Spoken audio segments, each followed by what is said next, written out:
Sensuality is an enriching experience that transcends mere physical touch. It invites us to explore openness and vulnerability, creating deeper connections with others. By engaging in mindful touch, we enhance our awareness of each other's desires and boundaries. This practice cultivates intimacy as it encourages honest communication and emotional safety. Each caress becomes a dialogue between bodies, transcending words and allowing us to connect on a profound level. Embracing the art of sensuality fosters trust, reigniting passion and curiosity in relationships. It's a journey of discovery, inviting us to celebrate the beauty of human connection through the transformative power of touch. Hey everyone, welcome to Pleasure Principles, the podcast where we strip away preconceptions, unravel the taboos, and explore the many dimensions of intimacy. So I'm your host Avik, and today we are stepping into the intriguing and misunderstood world of kink and BDSM. Our guest today is Todd Maxcary. So welcome to the show, Max. Thank you. Thank you for having me, Avik. I really appreciate the opportunity to have a chat. Lovely. So Max, before we start, I'll quickly love to introduce you to all of our listeners. Dear listeners, Max is the bold mind behind Touch Kink, a groundbreaking documentary that aims to shatter the myths and bring a fresh perspective on the consensual kink practices. So with over 30 years of globe trotting across 137 countries, his unique experiences fuel his passion for challenging the norms and questioning what we think we know. So, are you ready to redefine the boundaries of intimacy? Then let's dive in. So, welcome to the show again, Max. Thank you very much. Appreciate it. It's nice to be here. And I think this whole thing is a bit of a mission for me because I see a lot of the problems in the world and between people is boiling down to just misunderstanding and not really understanding, not sort of, we have the expression of walking a mile in someone else's shoes. If we would take the opportunity to get to know people a little bit better, what they're interested in, not judge them so quickly, we can just listen a little longer and judge a little slower. We can make a lot of progress on a lot of things. Perfect. So, Max, what initially drew you to create the Touch Kink? I've had the opportunity to travel a lot in my life. I did a lot of travel sort of documentaries, and I always found it amazing how every country has gold. Every place there's things to learn, and sort of I guess it was a natural evolution to start getting to subcultures. You know, when I found a subculture that I thought was misunderstood, and that I thought there was really sort of gold there, it made me curious. And kink. I met a dominatrix a number of years ago. I had never met someone. Well, maybe I had met dominatrixes before, but I didn't know. This is the first time I consciously sat down with a dominatrix, and I realized how little I knew about her life, and I realized how little and how many judgments I had, and that really bothered me. That I, thinking of myself as a bit of a man of the world, would be so quick to judge someone based on their profession.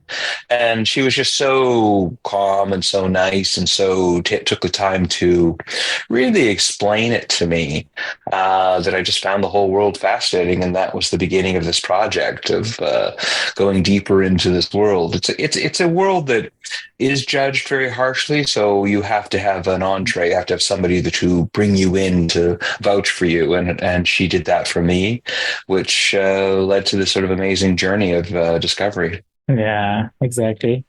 True. So, okay. And what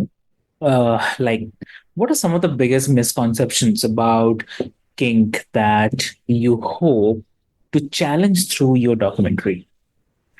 I think the biggest one is this notion that somehow people are strange, or that they're mentally damaged, or they are some sort of pervert or something. I mean, don't get me wrong, there are bad people in the world, but it's not, there are people that do things. But what we're talking about when I talk about kink is ethical, is consensual kink, where there's lots of conversations, there's clear consent, there's play, and there's doing those things. It's not making a bunch of assumptions. So I think that getting that message out was really important to me. And the biggest misconception, I think, is that people automatically think that these people are strange or damaged somehow because they have an interest in kink or BDSM. Exactly. Yeah. And also, people often think that kink is about control or even danger. So, what's your response to that? Well, first of all, you have to have a brief little definition of what kink is. Think of kink. Kink's this big house, and half the house is BDSM and half the house is fetishism. Under BDSM, one of the things they play with is actually control, discipline and domination and submission and these kinds of things. So it's a lot of things. It's a big subject. I mean, we're talking about a very, very big subject. So, it's one of those things that you have to be a little bit more specific on what aspect you are. But the biggest thing that people need to know is that we're talking about simply being open and honest about what you're interested in, finding people that hopefully will not judge you and, make you feel shame. Then you can discuss what you're interested in openly. Maybe you find someone that wants to try some of these activities with you. If they do, they consent to that and they know what they're consenting to. You have to make sure they fully understand. You do whatever you said you're going to do. You keep it within the parameters that were discussed. You don't go change the rules halfway through. You have the fun, you do the thing, and then you check in with that person afterwards. And if it was good for them, you could start that process again. And maybe next time you do something more or less than you did before, or completely different than you did before. But it's this circle. This is the thing that I really want to drive home with people. It's not about what you do. It never is. It's always about how you do it. If someone, you go walk up to a stranger and slap them across the face, that's bad. If someone particularly likes that sensation for whatever reason, agrees to do it, you agree on the parameters and how hard you're going to hit and what's going to happen, and they're really looking forward to it, and they have a safe way to get out of it, and you give them that experience, and then you check in with them after. Was that too much? Was it not enough? And then go back to the beginning of talking again. That's okay. That's okay. It's the ethical circle of talking with the human being, being compassionate, getting that connection, getting that clear consent, doing that thing, and then finishing the circle by checking in with them again, as opposed to simply just doing something and not caring. That's wrong. In any case, whether it's business or naughtiness, doing something and not caring about the other person is always wrong. Whereas if you're following that circle of consent, that's human, and then you can explore things more safely. True. Yeah, exactly. And also, how does your film highlight the elements of trust and consent in kink that many people overlook? I tried to bake that right into the film. The film is basically structured into three parts. Four parts, I should say. One is, negotiation. It's like I'm sort of negotiating with the audience a little bit and saying, look, here's what some of their concerns are. A lot of people in the past have, been maligned as mentally ill, these kinds of things. This is discussion that we're having. I'm hoping that they're going to consent to sort of watch the film, and we're going to go through the parameters of a few different people's lives, different kinds of activities that people are interested in. We show those activities. We give some insights into showing the playing. So we've gone from negotiation to consent to play. And then I like to finish the film off with aftercare, with what it was for these people, what their experience was in these experiences. So the film is sort of baked, has that circle of consent and circle of, humanness baked right into it. And if people remember one thing from the film, I'd like them just to sort of consciously, talk to each other without shame, arrive at some sort of clear consent that's informed and that's something that people are very clear about, and they have safe words if they're not 100% sure those things are agreed on, that they do whatever they do, and then they take care of that person afterwards, both people, the top and the bottom. And if they do that circle, and if remember that circle, I'll feel very happy. Hmm. Exactly. Yeah. And also, to those who think that kink is just a niche or extreme practice, then how would you explain its broader relevance in the relationships? Look, excuse me. Right. Kink itself is actually a funny word because it's sort of self-cannibalizing in the sense that, by definition, theoretically, it's a minority interest, which means the second more people do it than don't do it, it's not really a kink anymore, which is a funny thing because so many things that people think are kinky people probably have done on some level, like maybe a little bit of light bondage, maybe a little bit of, a little bit of blindfolding, a little bit of power play, these things, a little bit of role play. I think almost everybody's tried these things at some point. So, you may be more kinky than you realize. There's this tendency that, I'm normal and everybody else is unusual. Whereas you're probably already kinky. You probably already have proclivities. You're just kind of a little bit in denial. I think, it's a very, very common thing. I mean, in the Western culture, at least, men will often say, "Oh, I like, boobs or I like legs," and think that's totally normal. Well, actually, that's a fetish. It just happens to be a very common fetish, but it's a fetish nonetheless to sort of want to be with someone simply because they have a certain physical attribute. I'm not going to say it's a bad thing. I'm just saying that that is a fetish right there. So people have them whether they realize it or not. Maybe your fetish is someone who has a good conversation. Maybe your fetish is someone with beautiful eyes. You're probably already kinky. You live in the house of kink whether you realize it or not because you're human and you're creative and your mind works a million different ways and it's okay. You're not the only one out there that has interesting thoughts sometimes. The question again is just dealing with it in an ethical way, how to live your best life in an ethical and a good way that allows you to move forward and be creative with these things. No, that's very true. Yeah, that's very true. So, okay, can kink practices actually foster the stronger emotional connections than the traditional sexual norms? Absolutely. One of the fundamental tenets is open communication, honesty with your partner. There's no point in hiding anything. I've never understood why people do that anyway, because you're setting yourself up for disaster. So if you can be honest with your partner, and your partner is ready to listen and not judge you, I mean, that's an incredibly powerful thing. And maybe your partner's not up for something at that time, but things change. I mean, I'm getting more long in the tooth myself, and I'm fascinated when I look back on my life at how my interests have changed. Things that I thought were weird at one point become interesting at other points, and things that I thought were normal kind of become weird. We evolve as human beings, so being able to talk with your partner and being able to be really, really honest and not have your partner judge you too quickly is invaluable. And it's such a tough thing for many people because society wants to sort of put you in a little box, wants you to be like this or like that. You're, a good boy is this, a good girl is this, and, anything else is just weird. So we push against that. But I guarantee that when we do, and we can maybe do it in our private lives at least, we will grow as couples. We will grow as human beings.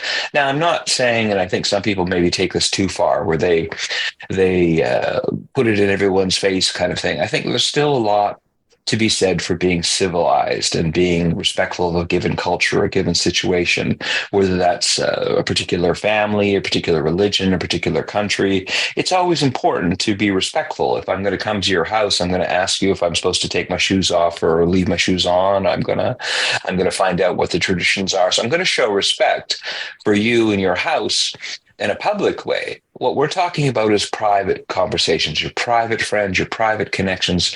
Those people you need to be more open with, and those people you need to be more honest with. And if you do, you're rewarded.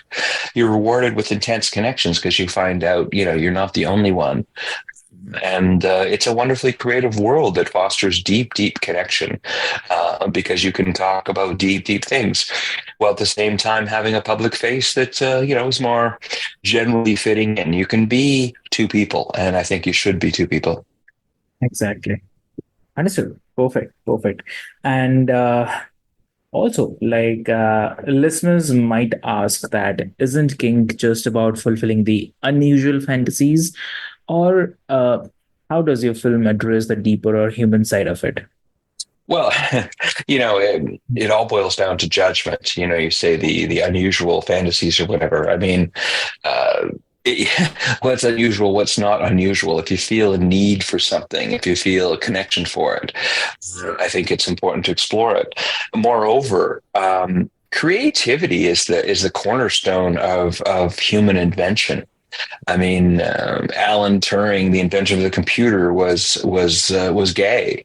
Leonardo da Vinci was arrested for such things. I mean, creativity and being willing to sort of go against the norm is actually such an important thing. It helps us. It will help us advance the world. So, I don't know. I don't think there is such a thing as unusual. Unusual, or if there is unusual, unusual is great because unusual is creative, and creative is what we need. The world is faced with so many challenges right now and so many things that we have to get past. It occurs to me that the most creative minds will be those minds that you might think have unusual interests, but those same minds are the people that are probably going to invent the world in the future and hopefully save us from a lot of the challenges that we're looking at in the future. So not only is it not an unusual interest, I would say that we should encourage people to explore these creative, in your words, unusual interests, because that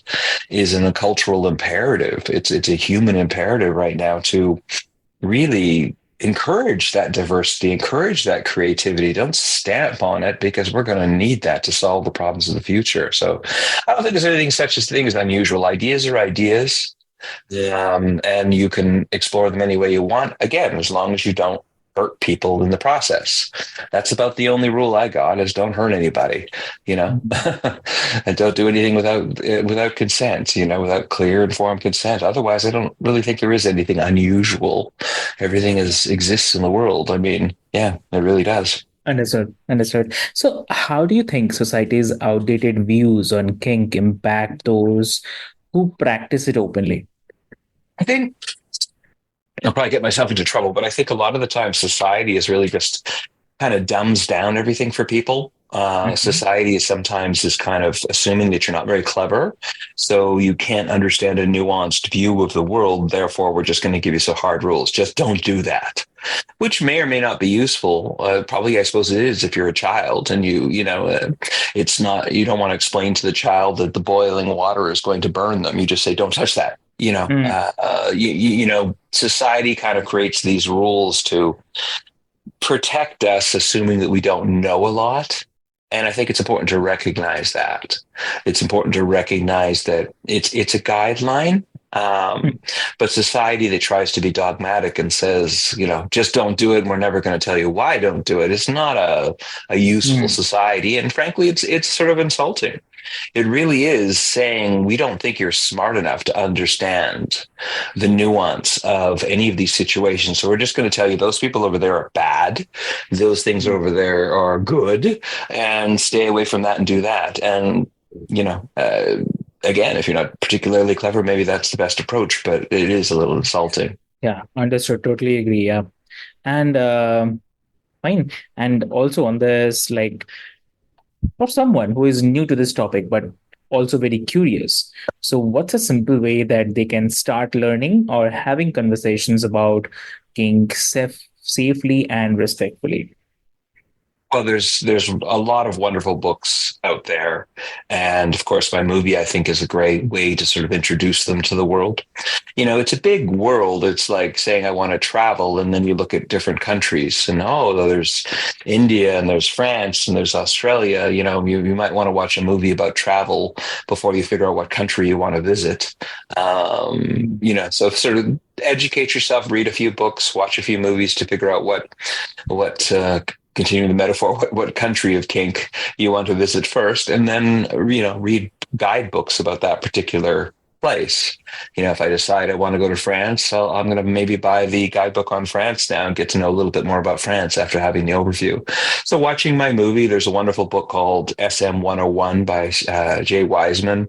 There's a lot of really great books about kink as well. But I think the documentaries in the movie, I'm pretty sure I might be one of the first documentaries to sort of explore this in a there's been documentaries, but I always felt that they were kind of making people look bad. I think this is one of the few documentaries that tries to give a very honest look at it and not try and sensationalize it. In the past, it is very easy to sensationalize. So, if you're making a documentary and you want to sell your documentary to Netflix or something, it's better to make it sensational. I tried to make a much more honest, sincere documentary that I think is a useful entree for people who are curious. And after watching it, they could decide if they still are curious and what countries they want to visit. Got it. Lovely. And also, like from the listener's perspective, I'm saying, many listeners may wonder that is kink just a phrase or a trend? So how would you address that assumption? Well, we talked about that a little bit earlier. I mean, it's an interest. Are we going to judge and say that one interest is more valuable than another interest? If somebody likes computers, are they weird? If they like, making shoes, are they weird? If someone wants to go climb a mountain, are they weird? I mean, humans were interested in different things at different times. And if we're interested in things, we should explore those things. I mean, again, we have to be safe and we have to know what we're doing, but there's always somebody out there. I don't know if you like mushrooms, but I always think mushrooms are a great analogy that, most mushrooms will kill you. And there's a lot of people that actually learned about mushrooms and quite like them, but you have to know exactly what you're doing when you go picking mushrooms, let alone eating mushrooms. But, some people think it's unusual. Some people put it in every dish. What we're interested in is what we're interested in. And I don't think we should judge. I think that's one of the biggest things that stop people from being creative, stop people from being truly happy people, is feeling judged. You shouldn't be interested in that, or you shouldn't think that, or you shouldn't do that. Don't should on yourself.